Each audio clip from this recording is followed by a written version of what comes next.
انہیں اعتماد ہے الیکشن جو حلقہ بندیاں ہیں وہ الیکشن کمیشن کرے اور اس کے بعد ہی انتخابات ہوں گے، جبکہ بلاول بھٹو بڑے جارحانہ موڈ میں نظر آ رہے ہیں اور ان کا یہ کہنا ہے کہ آئینی جو پابندی ہے 90 دن کی الیکشن اسی کے اندر ہوں۔ اور کل تو انہوں نے یہ بھی کہہ دیا کہ میں گھر کے معاملات میں زرداری صاحب کی بات ماننے کا پابند ہوں، لیکن سیاسی فیصلوں میں جو پارٹی کہے گی، جو سینٹرل ایگزیکٹو کمیٹی کہے گی، میں اسی کا پابند ہوں۔ تو یہی ہیڈ لائنز بن رہی ہیں۔ ہمارے ساتھ موجود ہیں سینئر اینکر پرسن اور تجزیہ کار شوکت پراچا صاحب۔ پراچا صاحب، کل بھی یہی چیز دیکھی اور آج بھی ہم نے یہی چیز دیکھی، اسی طرح کے بیانات، اور بالخصوص ایک اور جو چیز بلاول بھٹو نے کہی کہ اتحادی الیکشن سے بھاگ رہے ہیں، پاکستان پیپلز پارٹی اپنی جگہ موجود ہے۔ تو پہلے تو یہ بتائیے کہ یہ جو طوفان اس وقت نظر آ رہا ہے، کیا یہ محض پیالی میں طوفان ہے؟ شکریہ عمران سلطان صاحب۔ دیکھیں نا، الیکشن تو ہونے ہیں۔ الیکشن اگر نومبر میں نہیں ہوں گے تو جنوری میں ہو جائیں گے، فیبرری میں ہو جائیں گے، اور ان الیکشنز کے لیے آپ کو ایک نیریٹو چاہیے، آپ کی پریزنس چاہیے، آپ کی ایک میس کیمپین چاہیے۔ یہ جتنی باتیں ہو رہی ہیں، جب الیکشن کا ماحول آتا ہے تو نمبر 1 پھر اس طرح کی باتیں ہوتی ہیں۔ نمبر 2، اس وقت دیکھیں نا، میدان بالکل صاف ہے۔ پی ایم ایل این شاید وہ جو مڈ اکتوبر کی بات کر رہے ہیں کہ میاں محمد نواز شریف صاحب آئیں گے، تو پھر وہ بالکل اسی طرح سے ان کے استقبال بھی ہوں گے اور وہ روڈز پہ بھی آئیں گے، وہ میس کیمپین کریں گے۔ چیئرمین پی ٹی آئی جیل کے اندر ہیں، پی ٹی آئی ابھی سڑکوں پہ آ نہیں سکتی۔ تو میرا خیال ہے بلاول بھٹو ایک بڑی رائٹلی کرافٹڈ اسٹریٹجی کے ساتھ آگے بڑھ رہے ہیں کہ چونکہ کوئی میس کیمپین نہیں کر رہی اور کوئی سیاسی جماعت اس کے جلسے نہیں ہو رہے، وہ لوگوں سے نہیں مل رہے، اور مہنگائی جو ہے وہ تو ظاہر ہے عوام بڑے تنگ ہیں۔ کل جو آپ نے نوٹ کیا اور آج بھی وہ بات کر رہے تھے، وہ تو مہنگائی کو خود کہہ رہے ہیں کہ جی ہماری جنگ مہنگائی کے خلاف ہے، بے روزگاری کے خلاف ہے۔ دوسری بات ایک اور بھی بتا دوں آپ کو، پراچا صاحب، اگر مہنگائی کی انہوں نے کل بات کی تو ایک صحافی نے ان سے پوچھا تھا کہ آپ لانگ مارچ کریں گے، کیونکہ آپ کو یاد ہے پی ٹی آئی حکومت گرانے کے لیے لانگ مارچ کا آغاز بلاول بھٹو نے ہی کیا تھا اور مہنگائی کو لے کر ہی کیا تھا۔ اب کس اس میں یہ مہنگائی کی بات کی جا رہی ہے، جبکہ اتحادی حکومت all time high, record high کے اوپر پاکستان میں مہنگائی پہنچی ہے انہی کے دور میں؟ جی دیکھیں نا، ہیڈ لائن جو بھی لگیں، لیکن جب کوئی سیاسی لیڈر سڑکوں پہ آتا ہے اور وہ پھر کراچی سے ٹھٹھا سے پھر بدین سے حیدرآباد، پھر وہ ملتان آئیں گے، پھر ملتان سے لاہور جائیں گے، یہی مارچ ہوتا ہے۔ اور کیا مارچ ہوتا ہے؟ اس کو نام کوئی بھی دے دیں، اس سے کوئی پڑتا۔ جب آپ ڈائریکٹ ایڈریس کر رہے ہوتے ہیں ان ایشوز کو کہ مہنگائی ہے، یہاں پر پرابلم ہے کہ کیئر ٹیکر کہیں چیئر ٹیکر نہ بن جائیں، تو اور کیا بات ہوتی ہے مارچ میں؟ مارچ میں یہی باتیں ہوتی ہیں۔ شاید اس لانگ مارچ میں اتنے لوگ نہیں تھے جتنے اب وہ بدین والا میں دیکھ رہا تھا، بڑا رش تھا۔ پھر ساتھ ساتھ وہ لوگوں کے گھروں میں بھی جا رہے ہیں، جو ایک صحیح ہماری پالیٹکس کا ہے کہ کہیں کوئی ڈیتھ ہوئی ہے اس کے گھر میں فاتح خانی کے لیے جا رہے ہیں۔ حیدرآباد میں وہ سردار مولا بخش چانڈیو صاحب کے گھر میں گئے۔ جو میں بات آپ سے پہلے کرنا چاہ رہا تھا کہ پیپلز پارٹی کے لوگوں سے ادروائز ملیں، تو وہ بھی دبے لفظوں میں اس بات کا اعتراف کرتے ہیں کہ 90 دنوں میں الیکشن ان کو بھی نظر نہیں آ رہے۔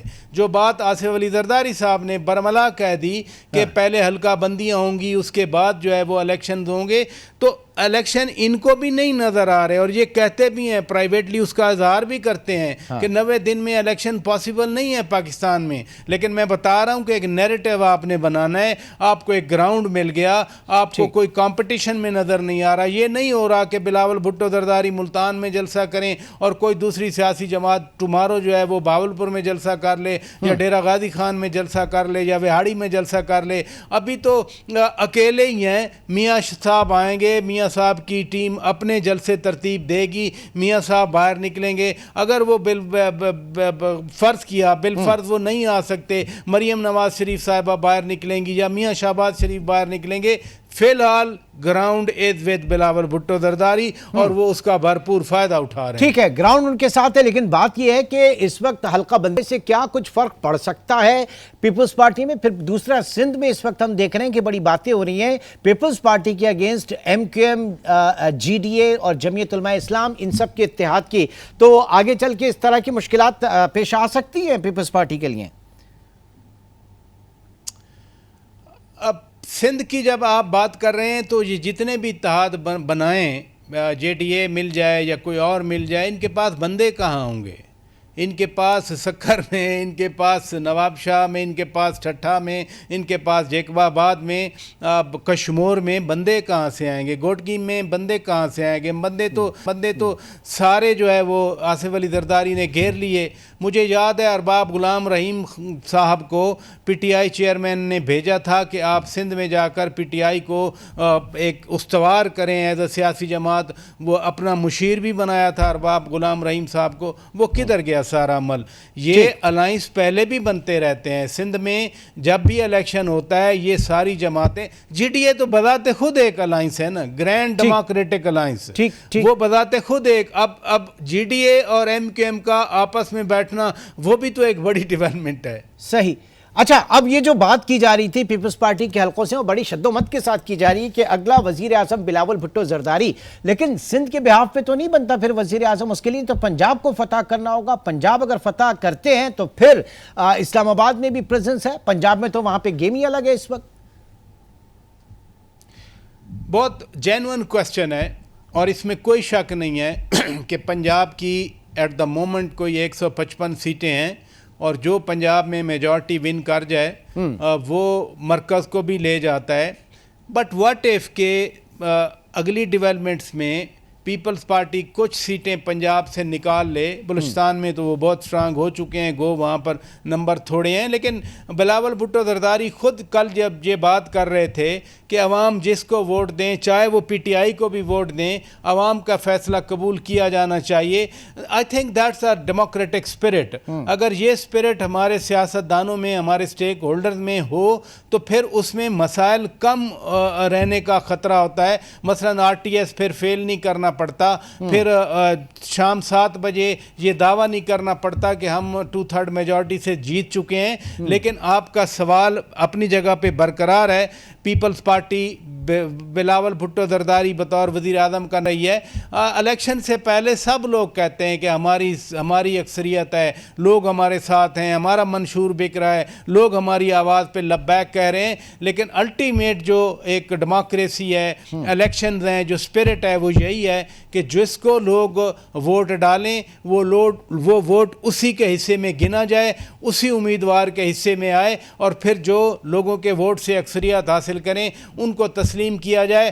نہیں ہو رہا پاکستان میں یہ الگ بات ہے، لیکن الٹیمیٹلی تو ایک دن ہونا ہے پاکستان میں بھی۔ اور یہ حلقہ بندیوں کی جو بات ہوئی، اب حلقہ بندیوں کے بعد یہ اس بات کا قوی امکان ہے کہ لیٹیگیشن کے اندر معاملات جائیں گے، جن کو اعتراض ہوگا وہ قانونی دروازہ کھٹکھٹائیں گے، اور یہ ایک طویل، پھر لیٹیگیشن کا معاملہ جو ہے وہ کتنا طویل ہوتا ہے nobody knows۔ اس میں تو کوئی شک نہیں ہے، فواد چودھری صاحب نے تو پہلے دن کہہ دیا تھا کہ جیلم کی 2 کی بجائے 1 سیٹیں ہو رہی ہیں تو میں سپریم کورٹ جاؤں گا، اس کا مطلب ہے کہ لیٹیگیشن ہوگی۔ الیکشن کمیشن نے پہلے 14 دسمبر کی بات کی، پھر انہوں نے 30 نومبر کی بات کی۔ میں ناظرین کے ریفریشر کے لیے یہ تاریخیں بتا رہا ہوں، حالانکہ یہ کوئی نئی بات نہیں ہے، پہلے آ چکی ہیں۔ دیکھیں نا، اگر تو ہم نے بطور ریاست فیصلہ کرنا ہے کہ ہم الیکشن کے ذریعے ہی تبدیلی لائیں گے، الیکشن اپنے کروا کر ہم نے اپنے مسائل کا حل نکالنا ہے، تو اس ریاست میں 3 جو ادارے ہیں وہ پھر سپریم کورٹ بھی ہے، پھر وہ لیجسلیچر تو ابھی نہیں ہے، وہ ایگزیکٹو بھی ہے، سب کو یہ ذمہ داری پوری کرنی ہے۔ اگر لٹیگیشن ہو جاتی ہے تو اس لٹیگیشن کو آپ ہیئرنگ کر کے جلد بھی اس کی سماعت کر کے آپ ڈسپوز کر سکتے ہیں، یا جو بھی آپ کرنا چاہیں، وہ نہ کوئی عدلیہ پہ ڈکٹیٹ کر سکتا ہے نہ کسی اور پہ۔ ایک جو انسٹیٹیوشن ہے اور یا ایک ڈاکیومنٹ ہے وہ ہے آئین کا، آئین کے مطابق چلیں گے تو ان مسائل کا حل، آئین میں ہر مسئلے کا حل لکھا ہوا ہے۔ اگر آئین سے ڈیویٹ کرنا ہے تو وہ آپ کے ایکشن سے نہیں، پہلے ادھر سے ہوگا۔ اگر ادھر آپ کلیئر ہیں کہ فیصلہ کر لیا کہ ہم الیکشن کے ذریعے ہی آگے بڑھ سکتے ہیں اور ہمارے مسائل کا حل الیکشن میں ہے، کہ جو حکومت آئے سب کو پتہ ہو کہ وہ 5 سال کا مینڈیٹ ہے، عوام نے ان کو منتخب کیا ہے، غیر یقینی اب نہیں ہوگی، پھر دنیا بھی انگیج کرے گی، اور آپ کے اپنے جو اندر پیسہ سرمایہ اندر رکھ کے بیٹھے ہوئے ہیں